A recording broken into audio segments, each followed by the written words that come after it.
toda prioridad la parte de hemorragias, ¿sí? La parte, porque son las otras son más congénitas y tienen mucha y son muchísimas enfermedades que son más de tipo raro, ¿no? Las púrpuras, excepto la PTI, que es la más frecuente. Bueno, esto en cuanto a hemorragias, las hemofilias son los casos que más nos llegan aquí a urgencias, ¿cierto? Las hemofilias a nivel mundial.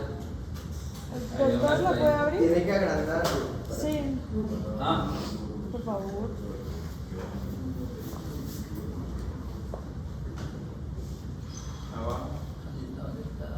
Ahí está, ahí. Eso ahí. Listo. a nivel mundial la tasa de hemofilia es de 420.000 personas, así por encimita, ¿no? América Latina no tiene así estudios muy organizados. Aquí en Colombia hay un grupo que sí está tratando de hacer esa estadística, ¿sí? Aquí dicen, es una estadística que hablan de 33.000 hemofílicos a nivel de América Latina. El problema de la hemofilia es los costos de tratamiento. El factor 8 que vale como 8 millones.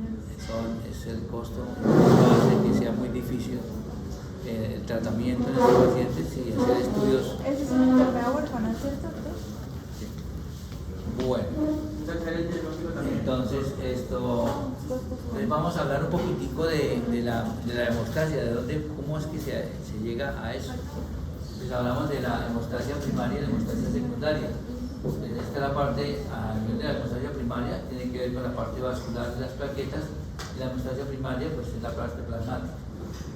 Aquí vemos una plaqueta, aquí imagínense por un momento que este es el endotelio, y debajo del endotelio existen estas sustancias.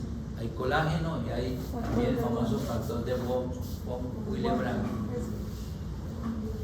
Están ahí, están debajo del endotelio, y aquí tenemos las plaquetas que tienen una cantidad, que tienen dos tipos de granos, unos granos densos, que van a tener este tipo de sustancias, ADP, ATP, serotonina, y los granos alfa, que van a tener fibrinógeno, factor 2 Willebrand, trombospotina, el factor de crecimiento fibroelástico derivado de plaquetas, una cantidad de sustancias para la coagulación.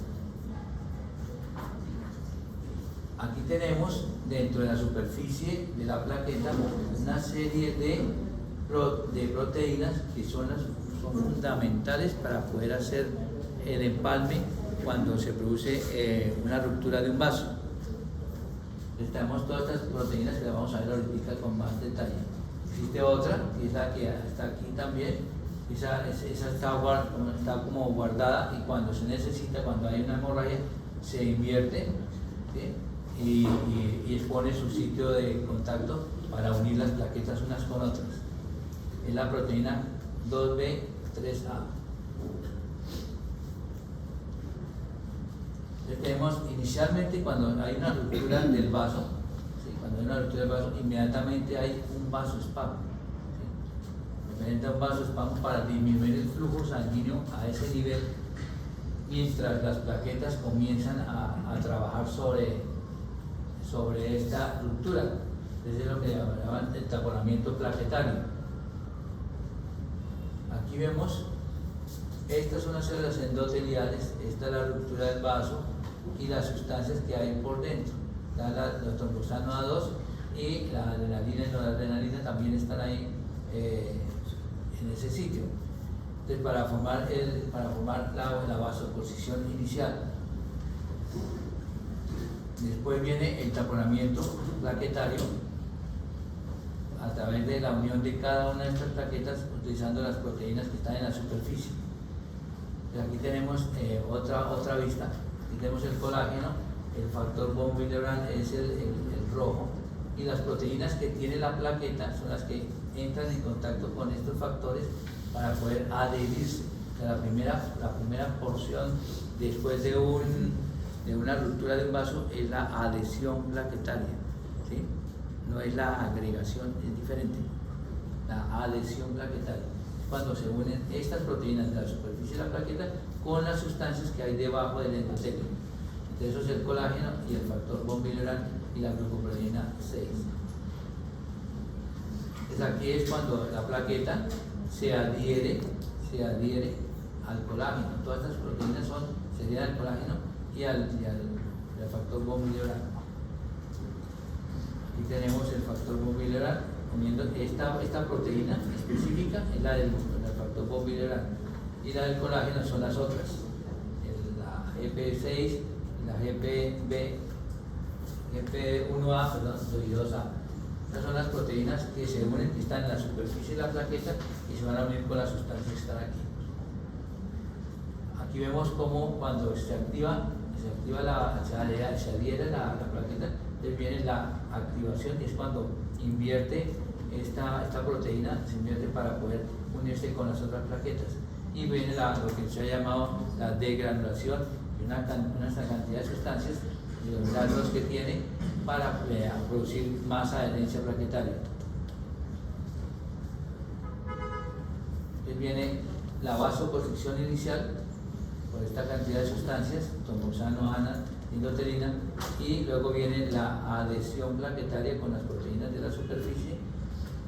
Luego viene la activación, que es cuando bota una cantidad de los gránulos, de los nódulos hacia la periferia, y después viene ahí sí viene la agregación plaquetaria, cuando se une una plaqueta con la otra en base a toda esta cantidad de proteínas que tiene en la superficie el trombo, la plaqueta. Entonces aquí mira, aquí una con el fibrinógeno, entonces se va uniendo una con otra las plaquetas para producir la agregación plaquetaria.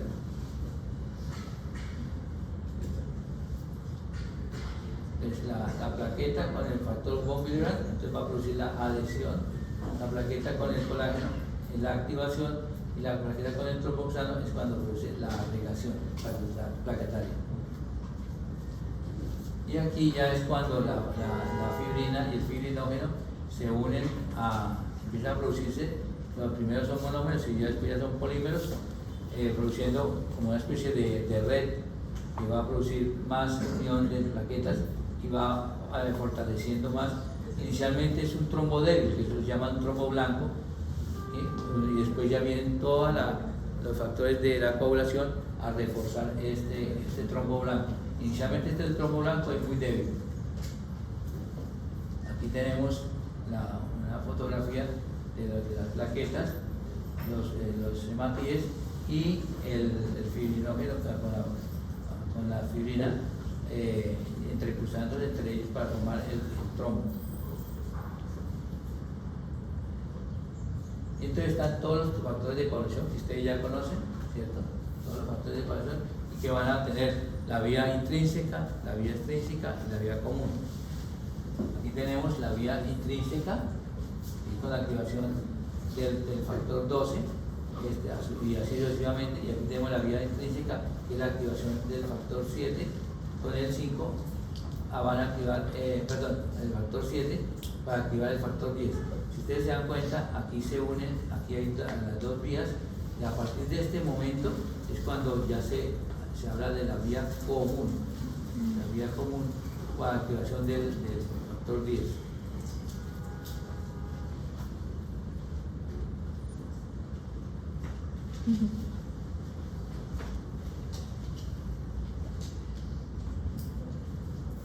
Aquí tenemos entonces la activación de la vía extrínseca con el factor tisular. El factor tisular es el momento que se rompe el vaso, ¿sí?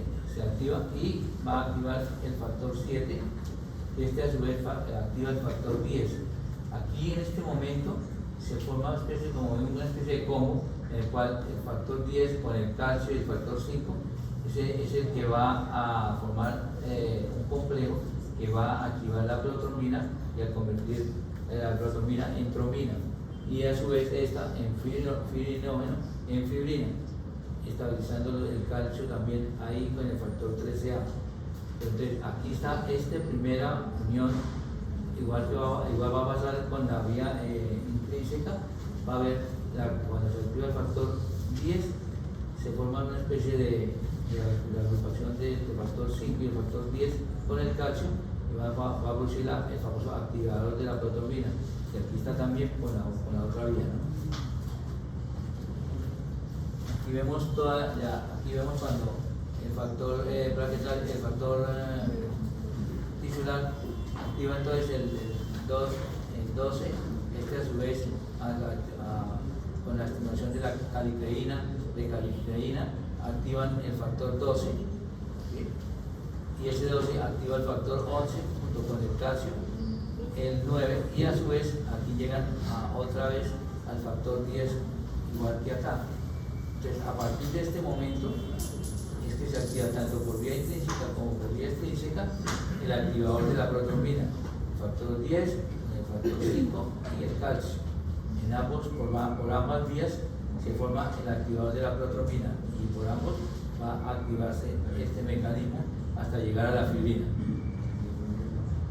Y a su vez, apenas se activa la trombina, hay una especie de feedback que va a estimular el factor 11, el factor 8, y el factor 5, para que se siga perpetuando esa vía. Una especie de retroalimentación.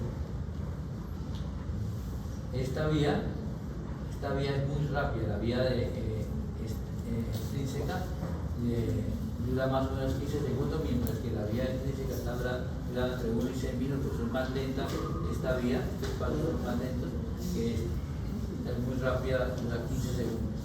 De tal forma que aquí, esto se ha denominado este complejo, lo que se llama protrombinasa. Estos dos complejos son los dos que van a activar la protrombina a trombina. Y se ha denominado también con este término, 10-asa, 10-asa en inglés, ¿sí? Que son las que van a estimular el paso de la protrombina a la trombina. La clave está en llegar a estimular el factor 10 para que se... Y aquí, a partir del factor 10, ya es la vía común.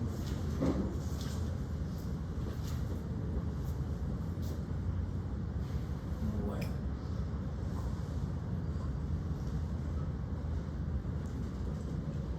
Aquí vemos cómo se unen los fragmentos de dímero D para formar después los polímeros que va a producir la fibrina, ¿no? Así como se van uniendo poco a poco, ¿sí? Van a producir los hilos, la red que va a fortalecer el trombo, porque ya se activó toda la parte a nivel de la vasculatura, y aquí entonces ya se activan a nivel aquí de los factores, la parte plasmática es la que actúa a este nivel, activando todos los factores para llegar a la fibrina y estabilizarla para que forme el coágulo. En esta forma se van uniendo poco a poco y van a poner, se llama polimerizar, se llama esto, con la unión de todos los fragmentos de dímero D. Aquí ya tenemos el coágulo, aquí tenemos ya la fibrina y las plaquetas unidas y algunos glóbulos rojos. Ahí este coágulo ya es un coágulo firme, no es como el coágulo blanco cuando solamente estaba la parte de las células y de las sustancias que estaban alrededor de las plaquetas. Y aquí ya se estabiliza el coágulo para evitar el sangrado. Entonces aquí tenemos las enfermedades donde hay una serie de los factores, como el factor 8, el factor 7 y el factor 11, son de la hemofilia, la deficiencia del factor von Willebrand, ¿sí? Aquí está conectado al factor 8. Entonces estas son las hemofilia A con el factor 8, la hemofilia B, el factor 7 y la hemofilia C con el factor 11. Estos son más deficiencias de otros factores, pero son más raras.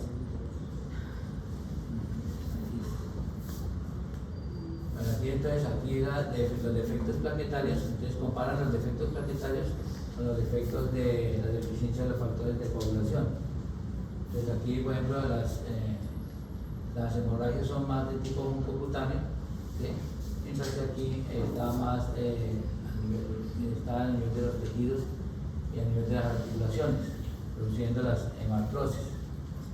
El sangrado excesivo después de una cortadura se presenta, en este no es tan usual, más hematomas. Las petequias es más común en los defectos plaquetarios, mientras que aquí es poco común. Los hematomas sí son más fuertes aquí a nivel de las deficiencias. La hemartrosis, poco común en los defectos plaquetarios, y aquí en los defectos de los factores si hay hemartrosis. Y el sangrado en procedimientos invasivos a menudo es inmediata y en esta situación se demora más tiempo. Hacen el famoso, aquí está los la de esta? ¿Viste? Aquí es cuando hablan del tiempo de sangría. Bueno, hay dos métodos, el DUC y el IBI, ¿sí? En los cuales hacen una cortada en la oreja y miran a ver cuánto tiempo dura el sangrado, ¿sí? Es más o menos, el valor es de 1 a 3 minutos. Es más de 3 minutos, se considera que es un tiempo prolongado. Entonces ahí toca empezar a mirar qué factor es el que está deficiente. Y el otro, este es el de Duque, de la oreja. Y el otro es a nivel de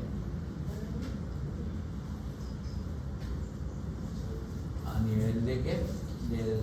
Del brazo, del antebrazo, donde se hacen 3 cortadas, lo mismo, ¿no? Es normal hasta 5, por encima de 5 ya se considera prolongado el tiempo de sangrado. Las pruebas de coagulación, el tiempo de protombina y con el INR, acordémonos que esos son, ahorita lo vamos a ver, tiene que ver con la warfarina, es el que tenemos dos tipos de medicamentos con los cuales vamos a controlar los tiempos de coagulación, digámoslo así. Entonces, cuando hablamos de la heparina no fraccionada, utilizamos el tiempo parcial de tomoplastina, y el otro, el tiempo parcial de protrombina, lo utilizamos para la warfarina. Los demás no necesitan controles de coagulación. ¿Listo?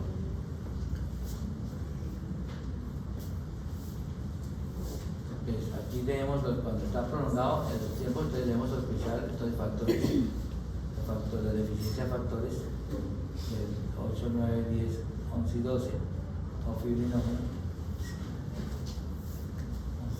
No se ve casi. Bueno, en las valvulopatías, el tiempo de sangría, enfermedades,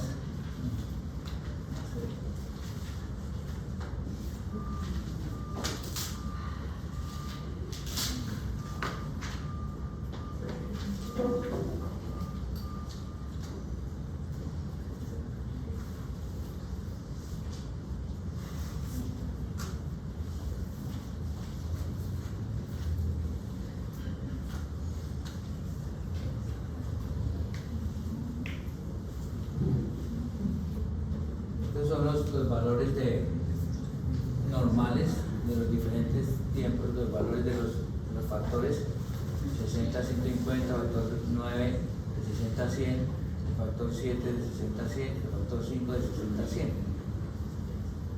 El TPT de 25 a 35 y el sangrado de 1 a 6 como promedio de 5, como veíamos en la otra diapositiva.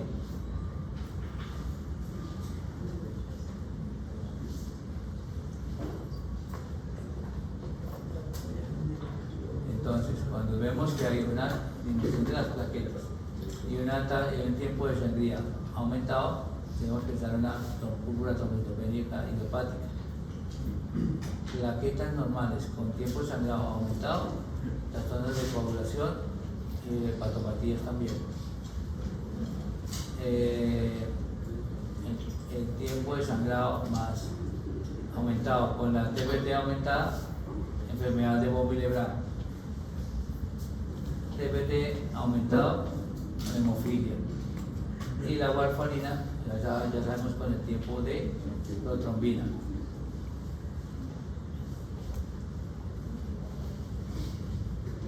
Bueno, esto fue un estudio de los pocos que hay a nivel de Latinoamérica, a nivel de hemofilias, donde se veía por grupos etarios que donde más compromiso hay de las hemofilias es a nivel de los pacientes jóvenes, hasta los 29 años es donde más se veía y coincide con la literatura mundial. Y aquí veíamos esto, que la más frecuente es la hemofilia A, ¿sí? Y las complicaciones más severas también es de la hemofilia A con relación a la hemofilia B. Estas son las complicaciones que tuvieron ellos en nuestros pacientes con hemofilia, las hemartrosis, que son los más frecuentes, son los motivos de consulta más frecuentes, los hematomas a nivel muscular, los sangrados en cavidad oral, las hemorragias intracraneanas y los pseudotumores hemorrágicos. Los demás son ya menos frecuentes.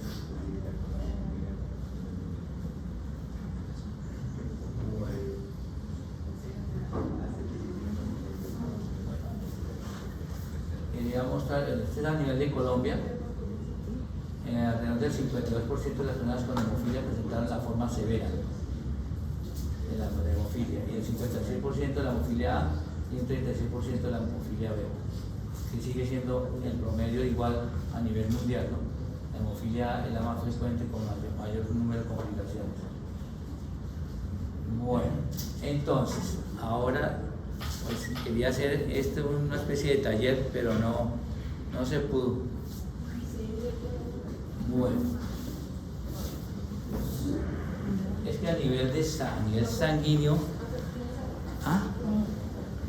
¿Sí la tienes ahí? A nivel sanguíneo se manejan varios temas. Un tema es el de la antiagregación plaquetaria. Otro tema es el de la profilaxis. Otro tema es la anticoagulación. ¿Ya? Así es. Estos son los tres temas que se manejan.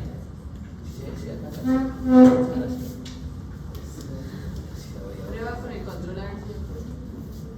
Bueno, entonces aquí tenemos los cuatro temas que manejamos a nivel sanguíneo: la profilaxis, la anticoagulación, la trombolisis y la antiagregación plaquetaria. Y lo puse ahí, pero también porque la gente confunde mucho. La gente me dice: yo estoy anticoagulado con aspirina o con clopidogrel. Y no, eso no es así. Entonces hay que mirar qué es lo que está pasando. La gente está, esa información errada a nivel de los pacientes. Entonces, para ustedes, ¿qué es profilaxis? A nivel de anticoagulación. ¿Prevenir qué? La formación, prevenir la formación de trombo. O sea, no hay trombo. No. Pero hay probabilidad de que se forme. Hay probabilidad. ¿En qué casos? Hospitalizaciones, Pacientes con pérdida de la funcionalidad. O sea, pacientes los que tenemos ahí. Sí. La mayor. Con trastorno de la coagulación como ¿Cómo que? o sea, que tengan trastorno de la coagulación No, como pero ya. antifosfolípidos. Ah, bueno. Pero eso ya está en la temporada. Eso ya es otro cuento. Ya ahorita avanzamos. No, pacientes que están. No, pero es un paciente que es normal en muchas cosas, en muchos aspectos, pero tiene ciertas condiciones, como cuáles. Movilidad reducida. La triada del virus. Postrado. ¿Tiene alguna- Un paciente que está postrado, ¿cierto? Sí. Que tiene ¿qué más cosas? ¿Qué otras cosas podríamos utilizar? Comorbilidades. Profilaxis, como que La postración. ya, postraciones, una. ¿Cuál otra? Pero eso todo es postración. Sí. ¿Ah? Todas las postraciones. O sea, los pacientes que tenemos ahí porque tienen un SB, porque está muy abuelito, porque tiene problemas de cadera, tiene problemas de rodillas, ¿cierto? Que no se mueve, no se pueden mover. Alteraciones anatómicas. Y reemplazo valvular, ¿qué sería? Mecánico Una alteración mecánica. Reemplazo valvular, ¿qué sería? De esos temas, ¿dónde estaría el reemplazo valvular? Profilaxis. Ah, no, Anticoagulación. Eso quería ir. ¿Sí? Una cosa es profilaxis, prevenir. Un paciente que está ahí, los pacientes que van con prevención para cirugías cuando los pacientes que hagan cirugía de cadera, cirugías de rodilla, para evitar que hagan tromboembolismos pulmonares, o tromboembolismo. ¿La anticoagulación para los que ya lo tienen? Sí, en parte. Pero entonces, eso quiero que quede claro. La profilaxis, no hay un trombo y lo que queremos es prevenir que ese paciente se nos vaya a complicar con un TEP, una TBP, ¿sí? Con un SB. Eso es lo que queremos hacer. Esa profilaxis, ¿cómo la haríamos? ¿Ah? Con dosis de enoxaparina es la que más se utiliza, ¿cierto? Farina no fraccionada. Dependiendo de las características del paciente. Pero ¿cuál es la diferencia entre esas dos? ¿Cómo? Muchas diferencias. Muchas Porque diferencias. la farina bajo peso molecular inhibe el antitrombina, o sea, no, sirve como cofactor de la antitrombina, pero entonces es un poquito más eficiente que la farina no fraccionada. ¿Qué dificultades tienes? El riesgo de sangrado, la absorción, La función renal. la vía de absorción. La vía de administración, o sea, tiene una cantidad de diferencias entre las dos, ¿cierto? Se fija cuando entremos a anticoagulación, vamos a ver esa parte. ¿Sí? Entonces, la que menos problemas tiene, la que menos riesgos tiene, la antibajo peso molecular. ¿Cuáles conocemos? La más frecuente, la enoxaparina o Clexane, que es el nombre comercial. La enoxaparina es el nombre genérico. ¿De cuánto viene? ¿Cuál es la presentación de eso? Uy, no. Unidades internacionales, pero no sé, viene la ampolla. Es que si ya han dado cuenta, están fallando en eso. Están fallando en eso. El grupo mío, mi grupo, los grupos que han pasado conmigo han hecho una tarea. Es 4 grupos de medicamentos. Vamos a hacer eso. A qué grupo pertenecen, qué función tienen, qué presentación tienen, qué dosis tienen, qué vía tienen y qué efectos secundarios. Hemos hecho la tarea. ¿Sí? Los que pasaron conmigo han hecho esa tarea durante la rotación que hacemos, una de las tareas. Y ellos poco a poco han ido cogiendo. ¿Sí? Antes teníamos más tiempo, ¿no? Pero, no, 25 días, en los 25 días ya cogían. Y ya cogían. Entonces, por lo menos de los más lo más frecuente, los antihipertensivos, los antidiabéticos, los anticoagulantes y los antibióticos. 4 grupos. Y de eso hacemos un cuadro, no para mí, para él, para ustedes. Cada uno lo hacía su cuadro y ahí les quedó para el examen final. Cuando tengan que estudiar rápidamente, ahí ya lo tienen. Bueno, sigamos. Profilaxis. Entonces vamos a utilizar la enoxaparina. La enoxaparina viene en múltiplos de 2, 20, 40, 60 y 80 miligramos o unidades. Vía, ¿qué vía utilizamos? Las enoxaparina bajo peso son subcutáneas. ¿Listo? Entonces, ¿qué dosis vamos a manejar en profilaxis? Paciente normal y sin función renal, 40 miligramos. Función ¿Falla renal en qué? ¿Qué es eso de falla renal? O sea, que tiene baja tasa de filtración glomerular. ¿Qué es eso? O sea, que Cuando ustedes hablan de tasa de filtración glomerular, ¿qué es? la cantidad de sangre que está filtrando el riñón. La cantidad de sangre que está filtrando el riñón. ¿Cuánto es lo normal? 120 No, 180, de 90 a 120, ¿qué? milímetros por minuto. Exacto. Volumen por tiempo. Litros por minuto. Eso es lo normal. Entonces, hay un parámetro que nos indica de cuánto debería ser ese límite. ¿Cuál sería la tasa de filtración glomerular para poner la dosis mínima? Pues si está disminuyendo la tasa, déjame la dosis mínima. Pero ¿cuál es? Es que a eso voy, ¿sí? No tengan las cosas a medias, vayan ya a lo fijo, ¿entiendes? Ya vayan cimentando sus conocimientos de tal forma que no digan. Si yo le digo, bueno, tengo un paciente de 60 mililitros por minuto y tengo un paciente de 20 mililitros por minuto. ¿Ah? Menor a 30. Menos de 30, eso en el COPROF es ¿qué? ¿Qué? Eso es que en la escala. ¿Ah? Sería de 30, menor de 30. ¿A qué grupo a qué coge ahí? El 4 y el 5. Menor de 15 y de 15 a 30, ¿cierto?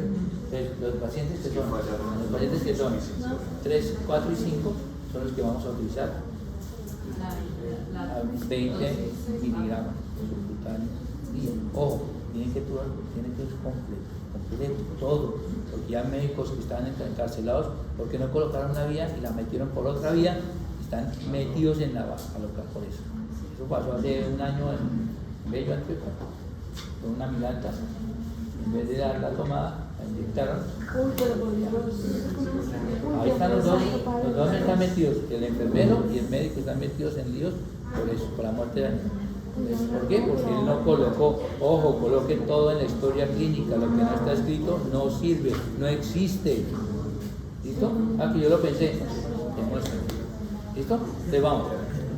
Entonces tenemos profilaxis, depende de la tasa de filtración femoral, menor de 30 mililitros por minuto, vamos a colocar 20 y a los otros por encima vamos a colocar 40. Esa es profilaxis.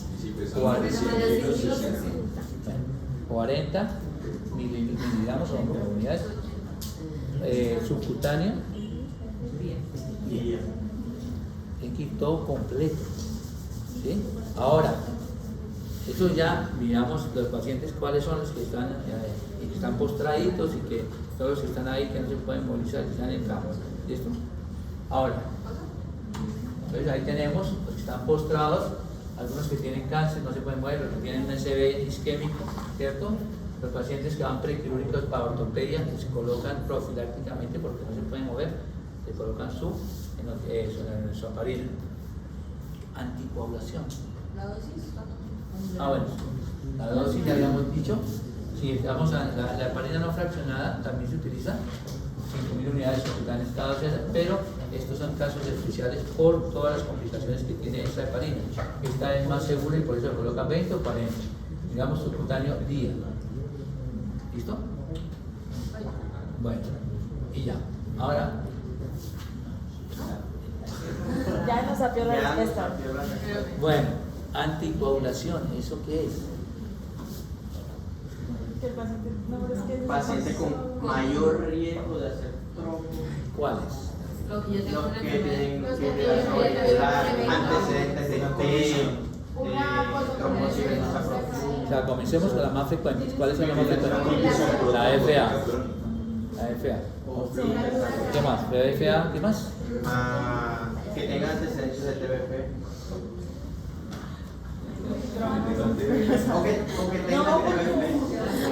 Alta probabilidad de No. TBP. ahí está. Que si ya, o sea, tienes los. O sea, uno le hace la escala de Wells y depende de un carajo no la tipo, pero no.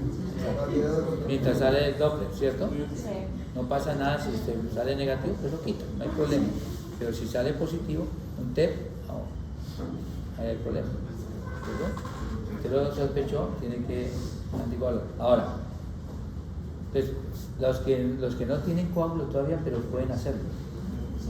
La fibrilación auricular.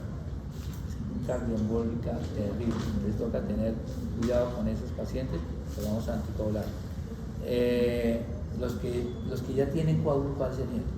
Trombolisis. Perdón, los otros son las válvulas mecánicas, ahí sí entran las válvulas mecánicas y biológicas. Las válvulas mecánicas, ¿cuánto tiempo vamos a anticoagular a ese paciente? Toda la vida, porque es un cuerpo extraño. Y la biológica, de 2 a 3 meses. ¿Listo? Entonces, esos son los que no tienen coágulo, pero pueden hacerlo. Los que tienen un coágulo, ¿cuáles son? Un trombo. El TEP, EP, ACV. Ese tema es interesante. ¿Qué sería? ¿Un SB qué sería? Una CB. Sí. O sea, habría que más bien habría que hacerle trombólisis. Eso es otro capítulo. ¿Se dan cuenta? Ya es otro capítulo. Es otro capítulo diferente. Los SBs y los infartos los hacemos dependiendo de donde estemos. ¿Sí? Porque podemos estar en una ciudad como esta, donde tenemos una clínica de cuarto nivel, rápidamente lo podemos trasladar. El SB tiene una ventana de cuánto es el SB, 4.5 horas. Eso tiene que tenerlo bien claro. Paciente con SB isquémico, ¿sí? Sintomático. Tenemos 4 o 5 horas para poderlo trombolizar. Si no se le da ¿Sí? las 8 pastillas, Bueno, entonces eso podemos organizar. Entonces, ¿cuál otro no tiene coágulo pero podemos trombolizar? Podemos anticoagular. Los problemas genéticos, alteraciones en la proteína S Entonces y el son, factor 5. ¿cómo se llama? ¿Qué grupo es ese? Las trombofilias. Son enfermedades que pueden causar trombos. La llamamos fibrilación auricular, ¿sí? No valvular, las válvulas, trombofilias, ¿sí? Y ya los que tienen coágulo, TEP, TBP, ¿cierto? ¿Cómo es eso, esa anticoagulación? Ah, falta uno. Bueno, pues estamos de acuerdo. Infarto también depende de donde estés. Si estás cerca de una clínica donde hacen angioplastia o trombolismo, una vez. Pero si estás a 2 horas, 4 horas, tienes que ofrecerle algo al paciente. ¿Sí? Sí. Si tienes anticoagulante, si tienes trombolítico, lo trombolizas. Sí. ¿Sí? Pero mientras tanto, mientras llegas al sitio donde van a ofrecerle lo mejor. Pero si estás aquí en la ciudad, hombre, de una vez a la clínica, de los 4 puntos, los 5 puntos que hay de angioplastia, ¿listo? Una trombosis de vena. Hay una otra patología a nivel de los pacientes cardíacos con corazones grandes, que los anticoagulamos también y los detectamos con el ecocardiograma. ¿Cuál se les ocurre? ¿Ah? ¿No? Esa es otra charla que tenemos pendiente. Los trombos intracavitarios. Ojo con los trombos intracavitarios. Son potencialmente embólicos. Son esos pacientes también hay que anticoagular. ¿Listo? Entonces tenemos la fibrilación auricular, trombosis venosa profunda, trombofilias, que ya sabemos el infarto agudo de miocardio, de acuerdo a donde estemos, ¿cierto? Y trombo intracavitarios. Son las patologías más frecuentes que podemos anticoagular. No sé si el doctor tiene otra pregunta. Acepto sugerencias para ir completando el cuadro. Este cuadro se lo puedo mandar a ustedes con mucho gusto, porque lo hicimos con ellas. Entonces vamos, ahí aparece, miren, lo que estaban hablando, los anticuerpos antifosfolípidos, anticardiolipinas, ¿sí? La deficiencia de proteínas C y S, deficiencia de antitrombina 3 y del factor de 5 de Leigh. No sé si se me escapa alguno. No, pues ya, no sé, son los más frecuentes. Entonces, la FA, ¿cuánto tiempo la vamos a anticoagular? Depende de la ferida. ¿Ah? Dependiendo de qué tipo de ferida. O sea, si es permanente. Sí, es el paciente. Hasta que se le quite O de la fea. pronto, Sí, la mayoría de sus pacientes con... ¿Qué condiciones pueden tener esos pacientes? O sea, ¿cómo sabes si va a ser permanente o no, por ejemplo? ¿Qué cosas te puede dar el ecocardiograma que te indique que eso no va a pasar? Que tenga respuesta más rápida. que tenga una valvulopatía. ¿No? Otra cosa. ¿Qué ¿Qué causa? auricular? Bueno, una dilatación. Hablemos de dilatación auricular. Cuando hay dilataciones de esas aurículas, ya esas no por lo general van a ser fibrilación auriculares crónicas. Entonces, vemos la fibrilación auricular que es permanente, entonces ¿cuánto tiempo? De por vida, ¿cierto? La fibrilación auricular es de por vida. El TDP, 6 meses generalmente. Depende. Depende de dónde, de quién. De la ubicación del trombo, entre más arriba esté, más aproximado probabilidad de hacer. Más posibilidades. Los que están por encima de la rodilla más fácilmente embolizan. Los que están por debajo no tanto. Entonces estos de abajo por lo general entran porque son más delgaditas, mientras que las de arriba son más grandes. Entonces aquí tenemos por debajo de este tenemos 3 meses, por encima de 3 a 6. Y eso va a depender de que cuándo quitarías la anticoagulación. Cuando el doctor dice que haga Pues siempre tenemos que controlar con Doppler. No ginecotomía, esas cosas. Tenemos que controlar siempre. Hicimos el diagnóstico con Doppler tenemos que comprobar si ya recanalizó. ¿Sí? No recanalizó, otros 3 meses. ¿Sí? O sea, por lo general, de aquí para abajo son 3 meses, por lo general de aquí para arriba son de 6 meses. Pero cuando son muy grandes, cuando ya pueden de ahí para arriba, ya se demoran mucho. ¿Listo? El TEP 6 meses. de 6 meses a un año. Y lo controlamos con TAC. ¿con qué estudio? Un TAC con protocolo para TEP con angiotag. ¿Sí? Vamos a mirar si ya recanalizó o no. Las trombofilias De por vida. de por vida. Bueno, el infarto solamente es de momento, intracavitarios. Hasta que el Hasta trombo desaparezca. Hasta que ya no haya trombo. ¿Con qué lo vamos a controlar? Con el ECMO. ¿Listo? Es de por vida, le das 12 meses, de por vida y angioplastia y el ecocardiograma.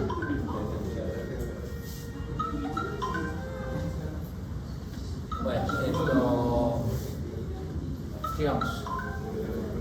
La trombolisis. ¿Qué es eso de trombolisis? Cuando destruimos el trombo que ya está. Cuando ya existe un trombo, pero ¿qué condición hay? Ya teníamos unos trombos. El tiempo de evolución. No, la obstrucción. Sí. Cuando buscamos que no haya daño isquémico, que no haya. ¿De no haya necrosis. qué depende la decisión? ¿Qué está haciendo embolismo? ¿Ah? ¿Qué está haciendo embolismo? De la ventana. Esto, ¿de qué tomamos? ¿De qué depende la decisión? De la ventana. ¿Ah? De la ventana, pero esa decisión depende de qué. O sea, de la urgencia médica que tengamos en el momento. ¿Sí? Necesitamos trombolizar un SB isquémico que no tenga riesgo de estrés hemorrágico, ¿cierto? Al menos de 4 horas y media. ¿Sí? Porque después ya no tenemos la opción para ese paciente de ofrecerle un mejor futuro. ¿Sí? Entonces,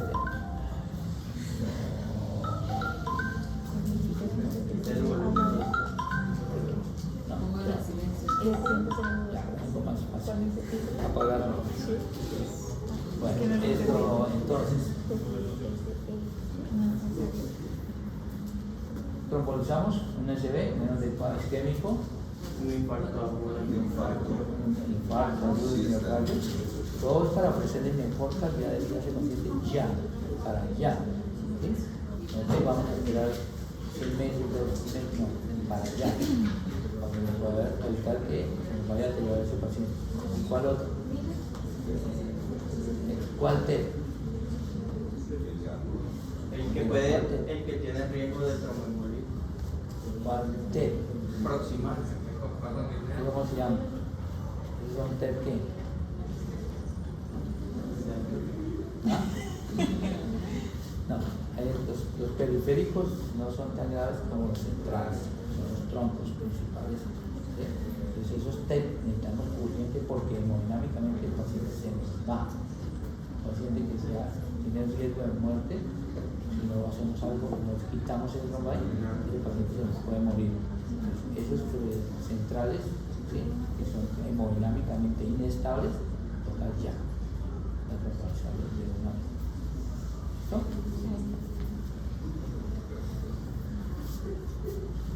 Ese isquémico 4 horas y media, más o menos 12 horas la ventana.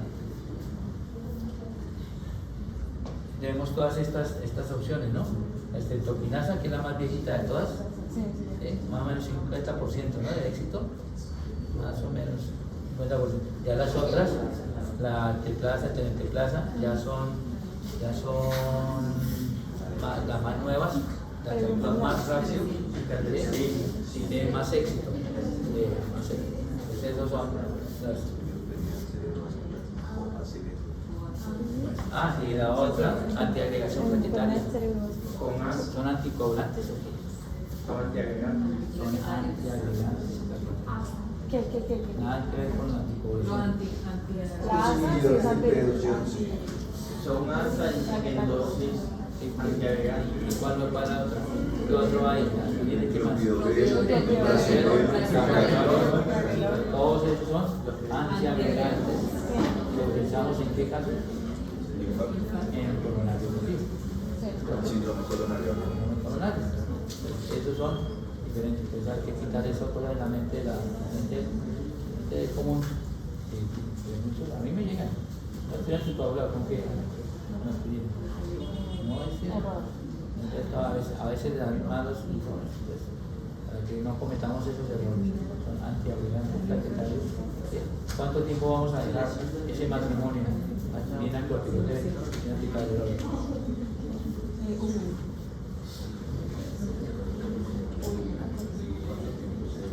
¿Qué? 72 horas. No. Pero si al paciente. Pero ¿cuánto está haciendo? ¿El estándar? Lo que ven no se puede dar más de un año. Un año. Pues ese matrimonio dura un año. ¿Ok? Ahora, otra última cosa que les quiero decir.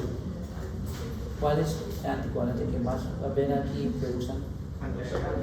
Anticoagulante, el rivaroxaban. O sea, bueno, faltaban los nuevos. ¿Cómo así? Están en una. ¿Están en la otra? Entonces ya sabemos que por un año el matrimonio, si quitamos el picadero, el clopidogrel y dejamos la aspirina. Sí. Entonces aquí tenemos. ¿Qué hora son? Se me está acabando el tiempo. Bueno, sí, esto básicamente es un cuadro que les voy a pasar a todos. Bueno, tal vez. Tu compañera les va a enviar eso. Se las va a mandar por el correo. Entonces aquí tenemos qué es aquí está, la heparina no fraccionada, es la presentación de cuánto viene de 25.000, de un centímetro vienen 5.000 unidades para uso en bolo endovenoso, ojo, endovenoso, ¿sí? La dosis de bolo es de 80 por kilo, infusión 18 miligramos kilo hora. El tiempo, ya saben, una que tiene que controlarse siempre es la heparina no fraccionada con el TPT. Y lo dispendioso de eso es que es cada 6 horas. No está encima de ese paciente no puede estar en el piso, tiene que estar en nosotros ya hemos tenido algunas experiencias desagradables por tener en el piso. Entonces, esos pacientes, con el doctor, nosotros decimos que mejor tenerlos en los bajo el estado vigilando. Son poquitos, no son muchos. Realmente pacientes que tengan obstrucción de pacientes que le han colocado stent y se han obstruido, pues les han hecho el procedimiento de volverlos ya está para arriba, para que me entiendan así rápidamente. Entonces quedan con infusión 24-48 horas de heparina no fraccionada. ¿Por qué? Porque es muy dispendioso. Entonces se descuida y una vez se sobreanticoagula y comienzan a sangrar muchísimo. Entonces es mejor la otra que es más segura. ¿Qué quiere decir esto? Que el doble, cuando dice uno que está bien anticoagulado, cuando está al doble del control. Si el control me dice que está a 30 segundos, está bien anticoagulado si tiene 60, no 45 ni 80. ¿Se me va a entender? El control se lo manda el laboratorio. ¿Sí? Entonces, por ejemplo, dice 60 y control 30. Entonces, ¿qué quiere decir? El doble, o sea, está bien anticoagulado. Entonces, si me llega a 80 con control de 30, está sobre anticoagulado. Ahí utilizamos 3 cosas.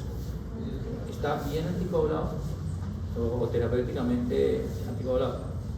Está subanticoagulado cuando está por debajo de los niveles y cuando está sobre anticoagulado. Cuando ya está pasado. Con este es el doble del control que nos diga el laboratorio. Y vamos corrigiendo la dosis de acuerdo a lo que el reporte que nos da. El antídoto es la protamina. Viene de un cc inactiva, digámoslo así, 100 unidades de la heparina. Aquí tenemos entonces la heparina no fraccionada y vienen múltiplos de 2, ¿sí? 20, 40, 180, por encima de 100, no, ya no se está usando todavía por encima de 100 la dosis, ¿no? El límite es 100, o sea, 100 kilos, 120, 130, 100. La dosis ojo, la dosis de anticoagulación estándar mundial es 1 miligramo por kilo subcutáneo cada 12 horas. Esa es dosis de anticoagulación. Existe otra dosis que es 1.5 miligramos por kilo día. También se acepta. Pero es para los terrenos. Ah, claro. No.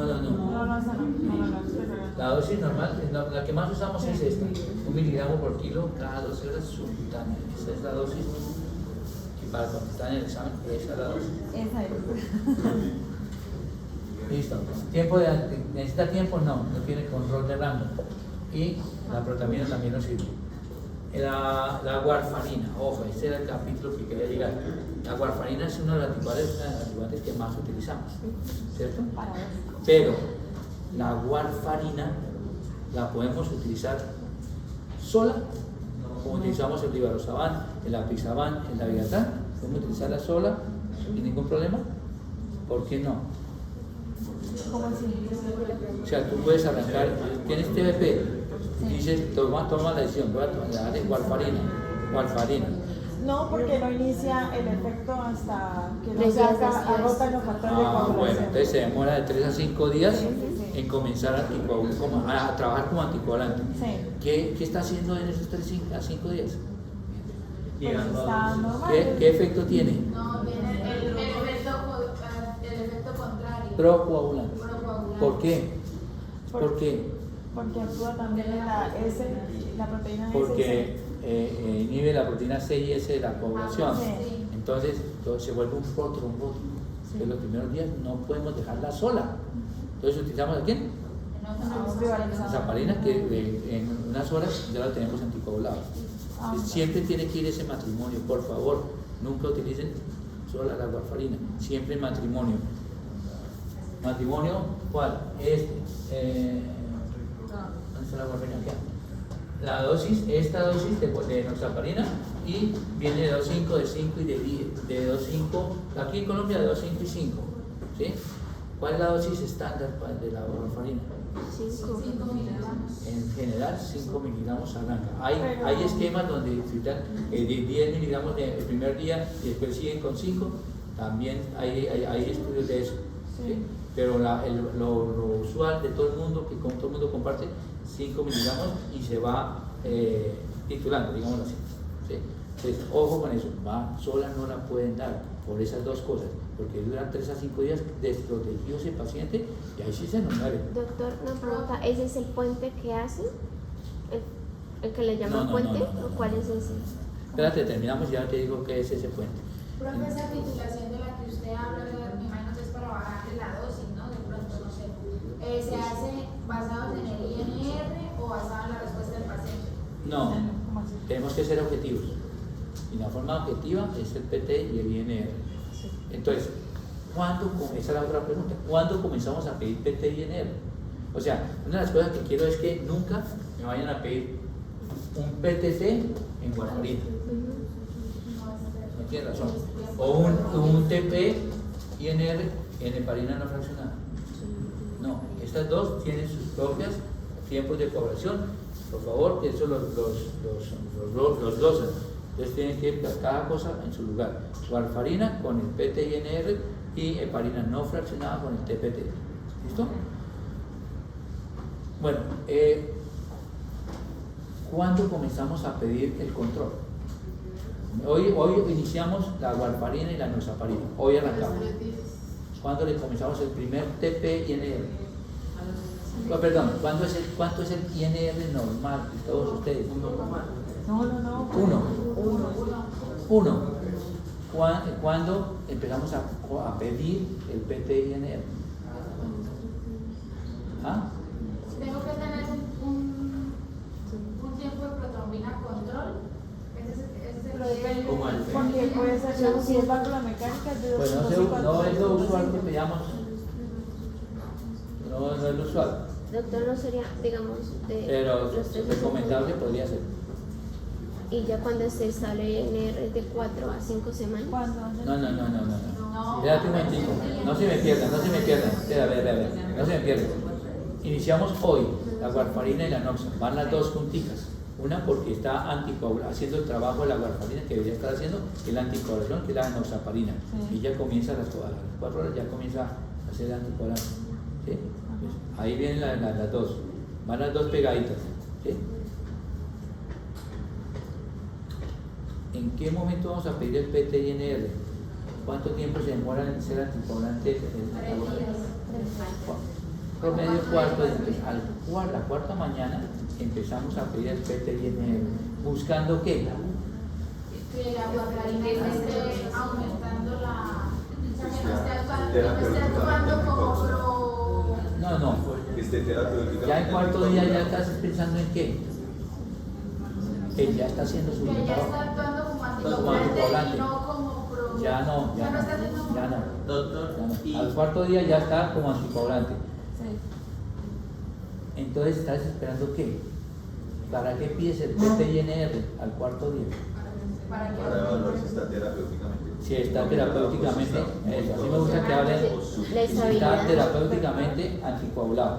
¿Y eso me lo da quién? Si es una de estas, ya quitamos si es una fibrilación auricular, si es un TEP, si es una TDP, ¿cuánto sería ese INR? De 2 a 3. De 2 a 3. Ojo. Sí. De todos los anticoagulantes que vimos ahí, de todas las enfermedades que vimos para anticoagular, todas van de 2 a 3, excepto Las válvulas mecánicas. las válvulas, los reemplazos valvulares. ¿Sí? Los reemplazos valvulares. ¿Estamos? Sí. doctor, ¿Cuánto tiempo vamos a dejar ese matrimonio? No, ya al Después tercer de mes la ya warfarina. cuarto día se puede responder porque ya está el efecto de la warfarina. 4 No lo días. sabes. Bueno, cuando haga el INR. Cuando tengas el INR en nivel terapéutico. ¿Qué quiere decir eso? Que está entre 2 y 3. Por favor, una vez llegue ese bendito examen a sus manos, quiten la noxa, porque ahí sí se suman los dos efectos anticoagulantes y hay unas hemorragias tenaces. Entonces te vas a meter en un lío tenaz con auditoría, con la EPS, con la clínica, porque hay una iatrogenia. Hay una iatrogenia ahí, si no quitan esa bendita enoxaparina, cuando ya esté el INR entre 2 y 3, o entre 2,5 y 3,5 en válvulas. Bueno, doctor, y si digamos al cuarto día no estamos todavía en rango terapéutico, ¿cada cuánto le hago los INR para saber? Todos los días, ¿Todos los días? para ver si sube, porque a veces se estanca. Entonces, si se estanca, entonces aumentamos la dosis de la warfarina hasta que estemos en nivel terapéutico. Apenas llegue el nivel terapéutico, suspendemos enoxaparina. doctor, y si es al contrario, que el paciente lo tienen que operar, ya tiene el INR en 3. Si lo tienen que operar, hacemos la El puente. puente. ¿Qué es el puente? El puente es pasarlo de warfarina a enoxa, Noxaparina. porque la enoxa con 12 horas ya baja el nivel de anticoagulación. En cambio, la warfarina se demora de 3 a 5 días para bajar el nivel de anticoagulación, habiéndolo suspendido. O sea, tendría que esperar 5 días para operarlo. Sí, o lo revertimos, ¿Cómo? como también acá. No, sí, Si necesitamos una cirugía urgente. ¿Sí? sí. Pero entonces, ojo con ese matrimonio. Es bellísimo, pero tiene sus peligros. Apenas llegue el INR y en el nivel terapéutico, hay que suspenderlo. Porque nos ha pasado a todos, a mí me ha pasado. ¿Sí? Me ha pasado. Entonces, por eso les digo, porque nos hemos mantenido entendidos. Y a mí no se me olvida, después de ya mete la pata, ya es cuando dice, Dios mío, ¿por qué no lo quité? Entonces, pilas con eso. Si usted está anticoagulando, está en proceso de anticoagulación, tiene que estar pilas en ese paciente. ¿Para qué? Para mirar el INR. Bueno.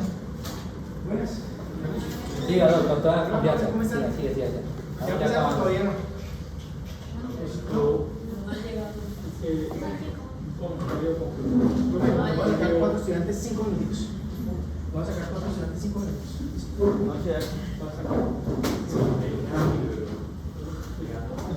Yo siento que, bueno, pregunta, lo del puente, ¿cómo es? O sea, suspendo cuando funciona. Que complementa lo que estábamos comentando nosotros. ¿Sí? ¿Así? Es que la anticoagulación es un evento terapéutico supremamente delicado. Con la anticoagulación, usted está dándole un tratamiento, está solucionando un problema a un paciente, pero lo está sometiendo a un riesgo grandísimo. Yo siempre les decía, digo a los pacientes anticoagulados, como dar con una granada de herbicida. ¿Por qué? Porque bien controlado, pues posiblemente le hacen el efecto benéfico, pero mal controlado lo mata. ¿Por qué? Porque un paciente sobre anticoagulado le hace fácilmente como un estornudo con hematoma cerebral, o le hace una hemorragia gastrointestinal, o lo desangra por algún lado, simplemente.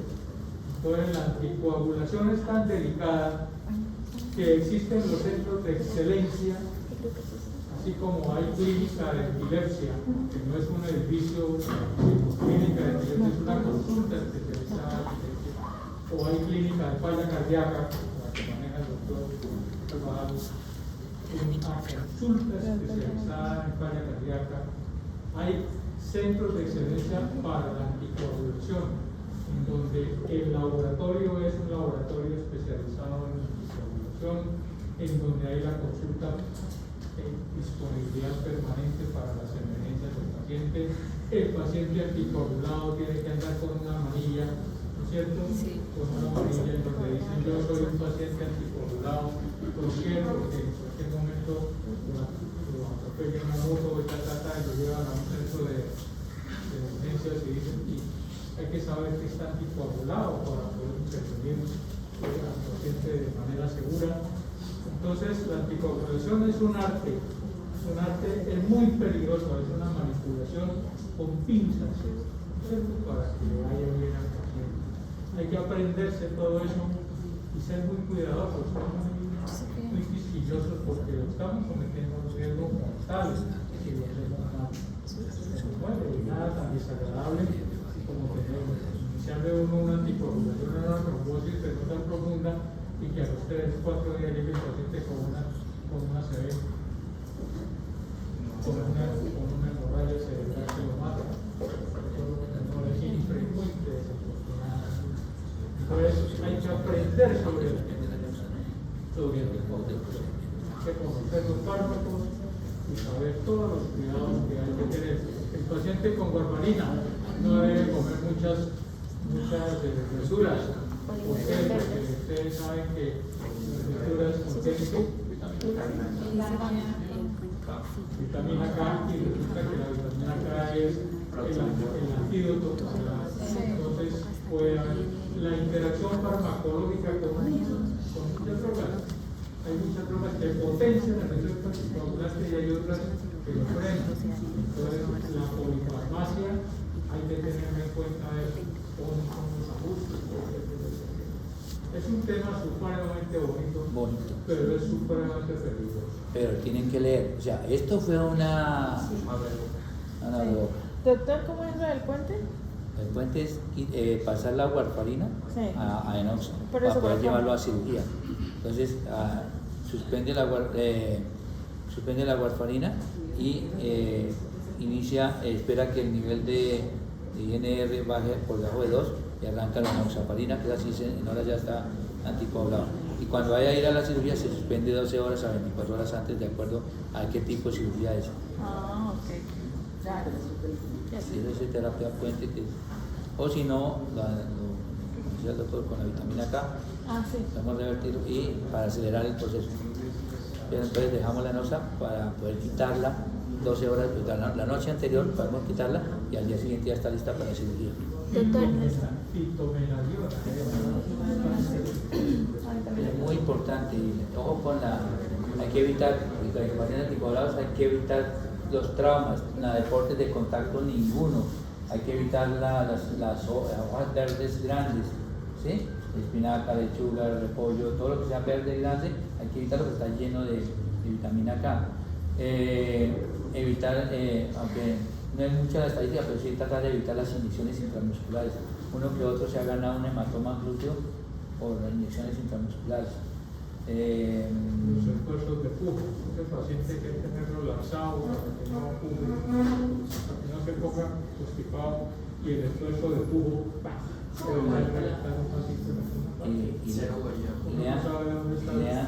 Leanse el cuadrito, hay un cuadro en Harvard, creo que hay un cuadro de las interacciones mecanosas, para que ustedes sepan. Léanselo, porque si no lo leen, nunca saben cuáles son. Por lo menos te quedan con la inquietud, oiga, miremos a ver si. ¿Listo? Bueno, gracias, espero que